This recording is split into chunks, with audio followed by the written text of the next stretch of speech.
You're listening to episode 73 on the AirHug Community Podcast. This is a little bit different because it's a live recording on Instagram.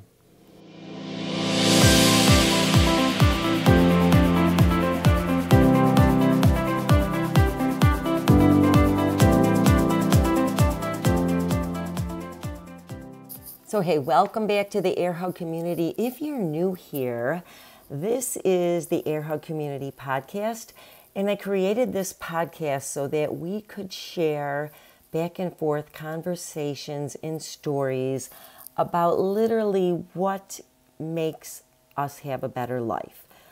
And the topics range from anywhere from personal and physical fitness to financial fitness to relationships to things like quantum physics and all sorts of things. And today's episode is a little bit different because we do touch a little bit on quantum physics, believe it or not. We're talking with Lisa King today, and we're talking all about how biology and psychology with regard to living your best life and aging really cannot be separated.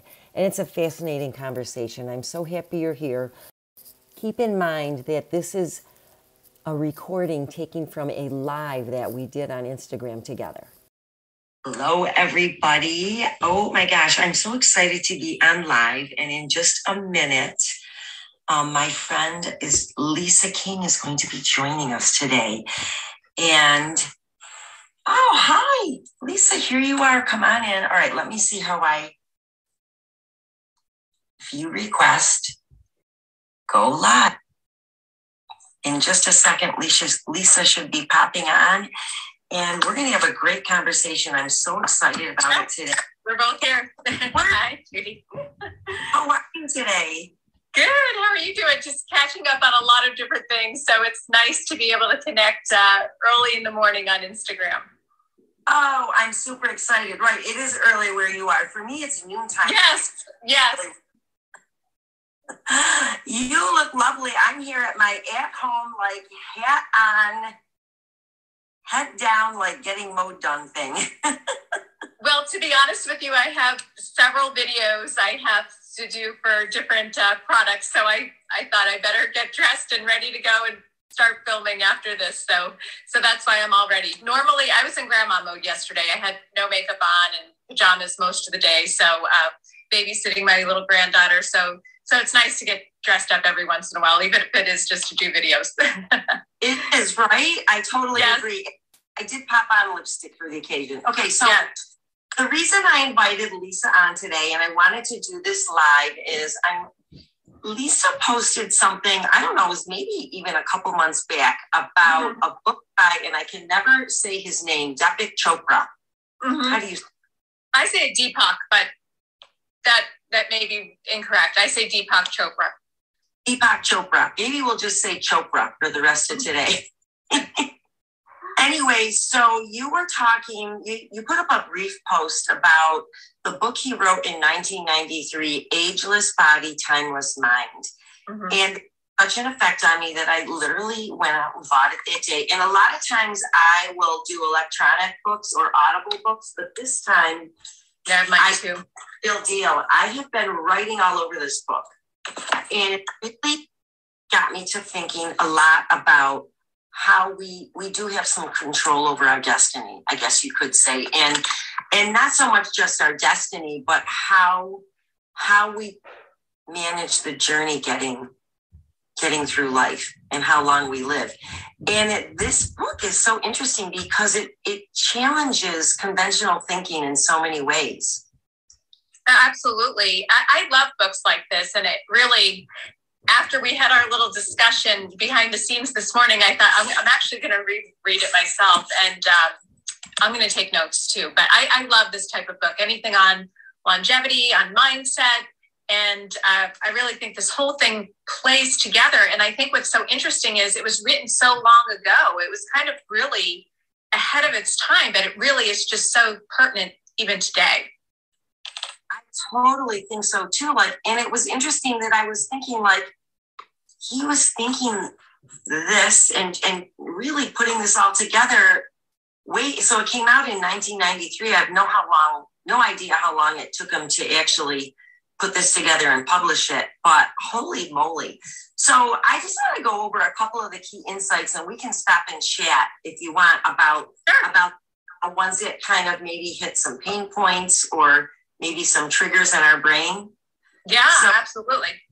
Yeah, he talks about, so I do have notes here, so I'm probably going to be. Oh, good. I'm glad. So that's another topic, which I talked about earlier today. But anyways, he talks about how the human body is in a constant state of flux of trillions and trillions of regenerating cells. And so it's subject to our conscious control. So actually, literally how we think does have an effect on how these cells generate right down at the cellular level, right at the mitochondria. And we often don't really realize what our conscious thoughts can do to us.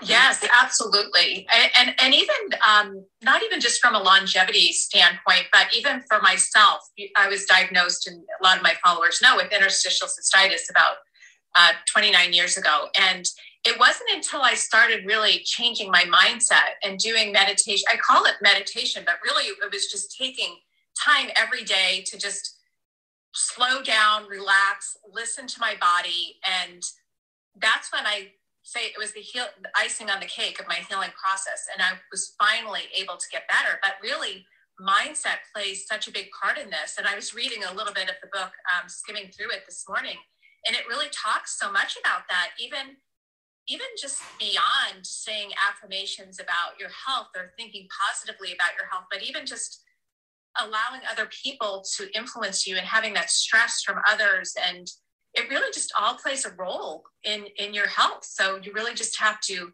listen to your body. I think that was kind of one of my biggest takeaways this morning, was to really listen to your body. And there's a little meme, I think, that says something about, listen to your body when it whispers before it has to scream. And really, I saw that so much even at the pharmacy, that people would tell me, I was having these symptoms for years and I didn't do anything about it. And then it really just will start manifesting into bigger disease. So really, it is just so important to listen to our bodies. It's amazing. And, I think we're starting to hear this so much now that maybe we are starting to pay attention to it. Mm-hmm. At some point, I think, is this white noise for people? But then I think, no, we really need to actually drive this message. I mean, we're both in the chosen business of helping other people. And I think at the core is we have to learn how to help ourselves. Yes. And just really have that belief that you can make those changes. So I think, one of the things that I would see at the pharmacy so many times, and you hear this type of thing, from others, that sometimes people say, well, my mom had diabetes, and so, I may be destined to get this too. But really, you can make those changes in your health to keep moving forward to a healthier, longer lifestyle. And so I think that was, for me, one of the biggest things too from this book and others that I've read. I get this question all the time, and I share this here often. My mom and my sister are both breast cancer survivors. So many people will say to me, oh my gosh, are you afraid you're going to get it yourself? And honestly, I wouldn't say that I don't think about it, but I don't really fear it, because I know that I've made all the different changes that I can possibly make to prevent the disease. And, I just keep moving forward from there, but it's not something I ruminate on or anything like that. But really, I do feel that it really is just all about a belief that you can be healthier. And so when you have that belief, it really changes the actions that you're taking too, because if you believe that you're changing your health, you're going to know it's important to reduce that sugar or have movement or whatever it may be that you're doing. So I really feel like belief is one of the very first things in getting started towards a healthier lifestyle. 100%. And, Chopra, in the book, one of the things he talks about is, and I'm going to read this, he talks about how our thoughts, conscious and unconscious, do shape our body. And so, therefore, our intentions actually hold the key to good health and a longer life. And so this is what you're saying. And he keeps talking about this regenerating, and how the mind-body connection affects it. And I think we just don't give it enough credit. But this just was like, it just blew me away. One of the other things he talks about is the dichotomy of youth versus old age, and how we have this, it's only one or the other. We're either young or old. And and we really need to get rid of that thinking, because we're setting people up and setting ourselves up with that mindset in retirement. We're making our destiny that where we don't enjoy retirement, we get sick and die. And how many people have you heard of that retire and you're like, oh my God, they worked their whole life and look, boom, it's over. They end up dying or getting some grave illness or whatever. But a big part of that can be controlled by getting rid of that, like finite, it's either A or B mindset. Yeah, I know there was something in the book that it just stood out to me, that he said something about, when a lion grows older, he doesn't think of himself like, oh gosh, I'm an old lion now. He's like, I'm still a lion, I'm the king of the jungle here. And so I really think it really is that shift in mindset. And several months back, I studied herbalism as well, and with a group of pharmacists. And I really feel, honestly, with herbalism, it's one thing that as I started learning more and more, I realized I don't know a lot about it. But one of the really things that I love about the herbalist approach to even midlife, women in midlife, really our childbearing years are over. So it really, what the herbalist perspective is that since we're not child rearing anymore, we are in menopause, this is the opportunity to just really do what it is that we want to do in life. And so really, whether you want to start a podcast or a blog or whatever it is, without that added care of children, we really have that opportunity. And I've even been sharing about this recently in a recent post. For myself, I am still a working mom, and I still have a 17-year-old at home. So for me, as it's changing, it kind of looks like even maybe slowing down, just enjoying my family more. But whatever it is we want to do in midlife, it really is that mindset. Wow, not that we're getting older, but wow, this is our opportunity to just do what it is, because we don't have that child rearing or whatever it may be doing, building a career. This is the time to enjoy the career, whatever it may be. This is really our time. Yeah, I really love that. And it's funny that you mentioned 17, because I started my fitness business when my youngest child was 17. And he was 16. But anyway, in a dozen years. And I did have that feeling like it wasn't pulling, and now God bless moms all over that are working, and it's awesome. I don't want to get into that debate, but at this phase of life, it's really exciting to be able to go out and make a difference in the world and do as helping other people, right? And I think as moms, we have, again, and this is, I think, how we're wired, right? We're the nurturing type. Mothers are nurturing. And so it really makes sense if you decide to start a business or you get into a business at post-menopause or post-child rearing, post-kid responsibility, not that we don't ever lose the responsibility. Right, exactly. But yeah, you get into some kind of a nurturing business. It's really kind of a natural progression. I just held the book up. We were getting a question about the book. So it's Deepak Chopra, Ageless Body, Timeless Mind. Yeah, and actually, I want to talk about getting back to stress, and I'm going to go, this is amazing. I may actually read because I don't want to mess it up, but this is like in the middle of the book. He talks about stress being the invisible threat. And think about this. So the human brain retains a primitive memory that is programmed to cope with every stress in basically the same way. So every stress is like basically, you're being chased by a saber-toothed tiger. We've all heard it. But, whether we stub our toe or whether we are stuck in traffic or we're late for an appointment, our body reacts to that stress the same way every time. And yeah. Right. And we're living in modern life right now. Those stresses are coming more often. You know, it's not just about finding food and getting away from a predator who wants us to be their food. And, you know, in some ways, evolution, we haven't caught up. We still respond the same way. And so when the brain perceives threat, it can't regenerate. So we're either, you're a pharmacist. So we either are building our body up or breaking it down. So we're either anabolic or catabolic. Those are the words, right? And yes, from a building perspective, I think in those terms all the time. And from a healthcare perspective, right? Put stress in, and all those regenerating cells, those trillions and trillions of cells that actually make us up as part of the environment as a person. And stress comes in and it throws the whole process off. And so do that chronically, you know, don't get your sleep, you know, let traffic bother you, all these things, you know, deadlines at work, whatever. And you're slowly breaking down your body, whether you want to. And it was interesting. I didn't really research this, but I heard something really interesting the other day that I hadn't heard. I was listening to a YouTube video on longevity, and the guest speaker was talking about ketosis and how, you know, intermittent fasting and that type of thing is really great for longevity. But she said that when you go into that state of stress, it can actually break that ketosis. Like you come out of ketosis with large amounts of stress. And I honestly didn't know that. So, I mean, that was another thing that I did recently was I have been fasting more for autophagy, going back to the cancer diagnosis. So really that cellular turnover, that regeneration of cells, it can happen in your body. So there's many things that you can do for that.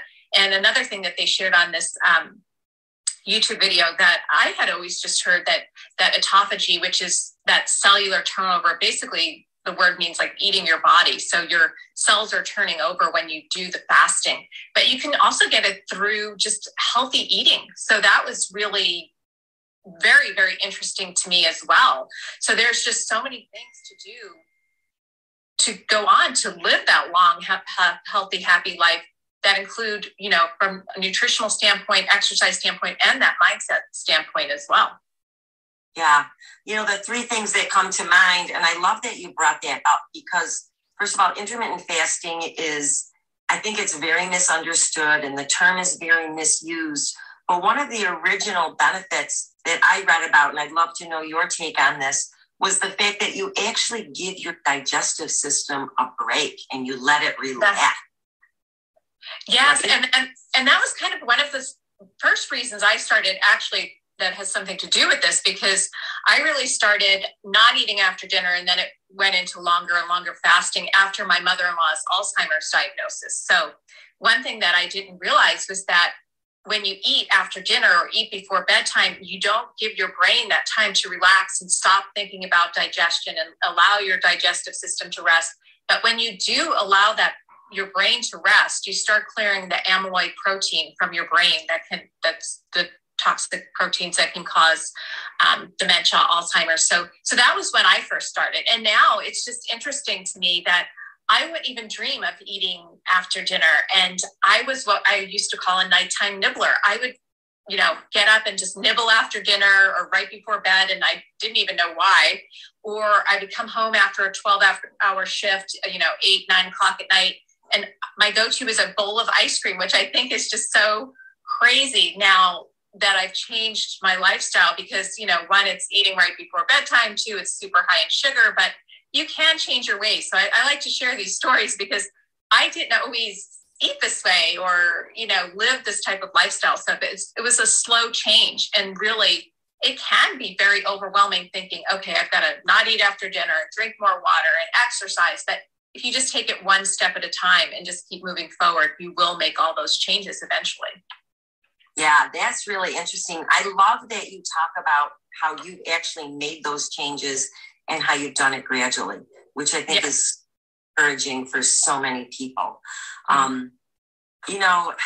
It's interesting because I don't like to say that I'm an intermittent faster, but because I don't really think about it at this point, but it go 14 hours with a non-eating window most days. And that's just kind of how I settled into it. But it does feel good. And I will tell you, the time that will break that is like if we go out on Saturday night and we eat later, it's Sunday, it just feels different, and you can just really feel the difference with it. But I want to talk about one more thing that Chopra said, because he says that our bodies are aging beyond control because they've been programmed to live by certain rules and assumptions. And the one assumption he talks about is how we are so, I love this term, I had to look it up and really think about it. He says that we're atomized. We're separated.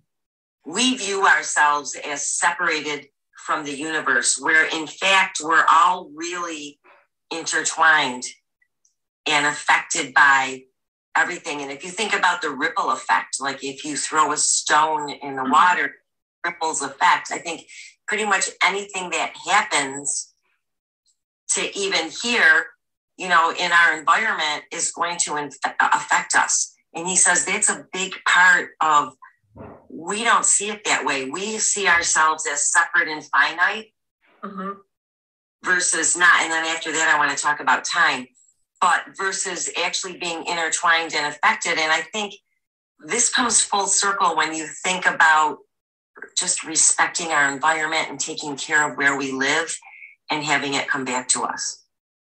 Yeah. And I think even just, and I know Around Joy has made this comment too, but just even finding joy in the world. So when you really think of yourself as part of the world and not separate from it, just giving back to others, finding that joy, connecting with other people, it really all comes back, and it just makes us feel good about ourselves, which then goes on to help us to live that healthy lifestyle. When you feel that you have that purpose in life, it really is just all connected.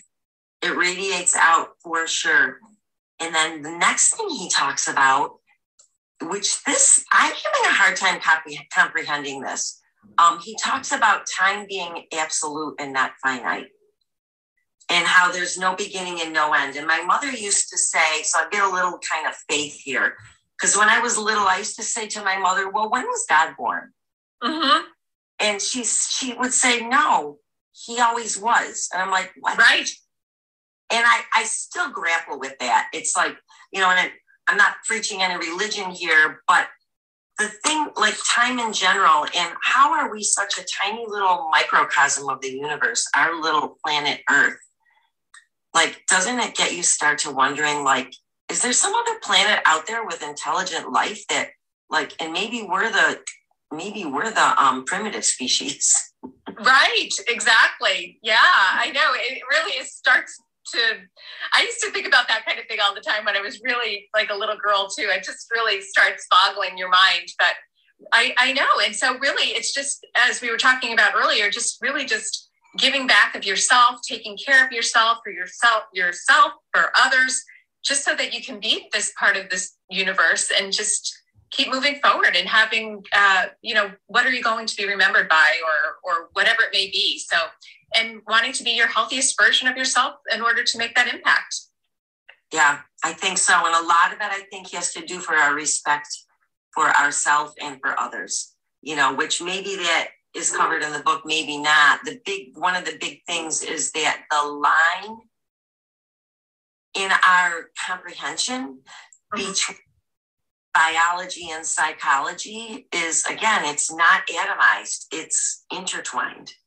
Yes, and I see this so many times. I have this one story that it was almost a little mind-boggling to me. My sister has a charity that supports moms undergoing cancer treatment, and we were doing like an exercise day, and one of the younger ladies who had breast cancer, she was in her early 20s. She brought her mom, who was in her 50s, and we were doing like a little exercise class, and her mom kept saying, I can't do this. I'm too old. What are you doing to me? You're making me exercise. And I'm thinking, oh my gosh, we're the same age. And I think of myself as being so young, even though I know I'm getting older, but I really do think a lot of it is mindset. So when you're thinking, I'm too old to exercise, or, does it really matter if I reduce sugar because, I'm, 60 and I'm getting towards the end of life and I should enjoy what I eat. I think it's just such a big mindset that when you start just thinking of yourself as, taking care of yourself or wanting to eat healthier. And I really do, this is just another aside too. I really feel that, sometimes in midlife, when you're not feeling as confident, you think you're getting older. I really feel when you start taking care of yourself, when you get that rest, when you're eating better, when you are taking those walks at night, it really just gives you a boost of confidence. You just start feeling better about yourself. And then you are able to go on and achieve those goals and dreams because you have that confidence boost just through these simple changes. Yeah. And then that confidence is almost like fertilizer because it's forward, right? And then you're like, I can do this. Yeah, it blows my mind when I see people playing a role of what they think an old person should be, or playing the role of what they should be at their age, even to the point of, okay, so you can't do this, you can't do that. And, women in the gym doing things that at every age, Yeah. They're deadlifting, for crying out loud, Well, even, so many of the women here that I see who are, in their 70s on Instagram, I'm so inspired by them. Even in the pharmacy, I would have older women, in their 90s with their red lipstick on, coming into the pharmacy and telling me about, different things that they're volunteering at still. And there would be such a difference, because I was privy to get people's date of birth. So I would see such a difference in age, somebody in their 70s who was succumbing to different, disease states, diabetes, heart disease, whatever it may be. And then others who were 90s who seemed so young. And so I really do think so much of it is mindset, really that mindset of how you feel, how you perceive yourself, and being like that lion saying, okay, so I'm an older lion, but I'm still a lion, you the lion doesn't old, right? No, exactly. Yeah, I love it. It's all about our social perceptions on aging, right? Yeah. And you don't have to base it on the assumption that people die of old age, because I actually I don't even know what that means, right? Right. Age, It's crazy. Yeah. And even for myself, so much of what I do, whether it be, not eating after dinner or eating healthier or whatever, it's all for me, especially as a pharmacist, for disease prevention. So I just feel better when I'm doing this, as we said earlier, when you have that big dinner on Saturday night and you've gone out to dinner and it's such a nice treat, but to eat that way all the time. And I think really, when we were talking about listening to our body years ago, when I wasn't eating this way and I had such severe digestive problems and felt so tired all the time, I would text my mom and say, I'm so tired. I didn't know my body could feel better. So, I think a lot of times we just accept what's going on in our body as normal, but we don't realize that we can actually make those changes and actually feel better. I love it because you're such a great example, for people who because you didn't feel good and you used to, and you were always tired and now you're not. And it's just because of little changes that you made along the way. And also, just as another point, I had to educate myself. Even though I'm a medical professional, we weren't trained for this. So a lot of times, even in the pharmacy, people would ask me about, I feel like I'm getting older and losing my memory, is there something I could take? And I would talk to them about diet. But a lot of, medical professionals weren't trained to talk about nutrition. Nutritionists are trained for that, or you may learn it on your own or whatever. So it's not something that I was trained to share in the pharmacy, but I learned all this on my own. So sometimes you just kind of have to do some of your own research as well. And, just learn from there and then just keep moving forward. Yeah, I think we have to keep learning. And that's so funny because I don't know if you know this, but my first career was as a respiratory therapist. And I didn't know that. Yeah, so the whole medical thing and nutrition was never discussed, and it's interesting. I'm working in the ICU with nurses, and right alongside these critically care patients. And I'm so glad that I'm not there right now because I think it would be a very stressful time. I've been away from home, but nutrition and just basic things were not were not discussed. You know, it was, if you had asthma, you had asthma. It was like, oh, well, here's medicine. It was medicine first instead of, you know, what can we do to your environment to maybe not exist symptoms. So we have to keep, like you say, paying attention to how our body responds to the environment, because we are so connected. Yes, absolutely. So, and you know, I'm just going to talk about some factors that are brought up in the book, and this will maybe be the first thing we talk about, but factors that negatively affect aging. And I think this is going to be really important in our modern day here, is things like career dissatisfaction, loneliness, depression, chronic anger, you know, the need for control and having unrealistic high expectations. So if we turn that around and try to have some positive factors, we can think about things like, you know, choosing careers that are pleasing to us, you know, where we're not like, you know, just doing it for the money, you know, and maybe we have to adjust our lifestyle for it, you know, working on having a stable relationship, working on our faith, getting into routines that serve us, because routines actually really help us to not have to make 35,000 decisions a day, which is not a random number. That's the average number of decisions we have to make a day. But if we have routines in place, we don't have to make all those decisions. And just, you know, giving positive mental regard to ourselves in general. Yeah, that was actually a decision that I had to make. And so I'm working one day a week now at a closed door pharmacy, but I was in retail pharmacy for over 30 years, grocery retail for over 25 of my 30 years that I was in retail. So I've been a pharmacist for 33 years now. But we made those choices. We sold our home, moved, scaled back, bought a townhouse. And I just honestly felt that retail pharmacy was just eating away at my soul. And you know, I've always loved being a pharmacist, and I left right before the pandemic. So my heart goes out to anybody in healthcare now. It's such an important job. And I know it's just so hard. It's, you know, less and less help in the pharmacy, longer days, you know, 14-hour days on your feet. It was just so wearing. And so sometimes you have to make those choices, and it is hard sometimes thinking, you know, this is what I've always done. You know, how can I step away? But for your health, sometimes you just have to do that. Yeah, I applaud, because what a huge decision to make. And I mean, that literally affected your entire family.